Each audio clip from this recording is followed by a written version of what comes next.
देशा सच्चा हिंदू सता हमारा, हम बुलबुले हैं इसकी यह गुलिस्ता हमारा.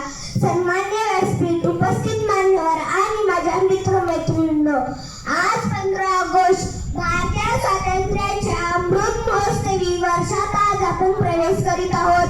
या महान देशाचा जन्म दोनदा झाला आहे. पहिल्यांदा विश्व निर्माण झाले तेव्हा आणि दुसऱ्यांदा 200 वर्षाच्या पारतंत्र्यानंतर हा देश स्वतंत्र झाला. तेव्हा या देशाने काही महान माणसांना जन्म दिला आहे आणि त्या महान माणसांनीच नंतर या देशाच्या स्वातंत्र्याला जन्म दिला आहे.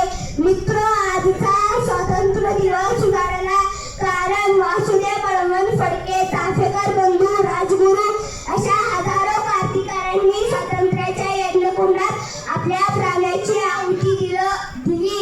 टिळक, सावरकर, साने गुरुजी अशा कितीतरी नेत्यांनी आपल्या जीवनाची राख रांगोळी केली. लाखो ज्ञान पुरुषांनी, महिलांनी, बालकांनी तुरुंगवास भोगला.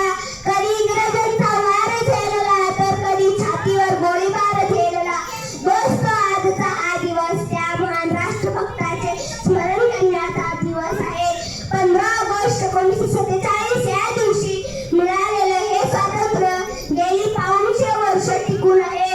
ते सीमेवर असलेल्या तैनात असलेल्या भारतीय सैनिकांमुळेच. ऊन, वारा, पाऊस यांची पर्वा न करता जमीन, आकाश आणि पाण्यातून सीमेवर खडा पहारा देणारे आपले भारतीय सैनिक कधी देशाबाहेर कधी देशाच्या आतील शत्रूंशी संघर्ष करीत या हजारो सैनिकांनी आपले सर्वोच्च बलिदान दिलेले आहे.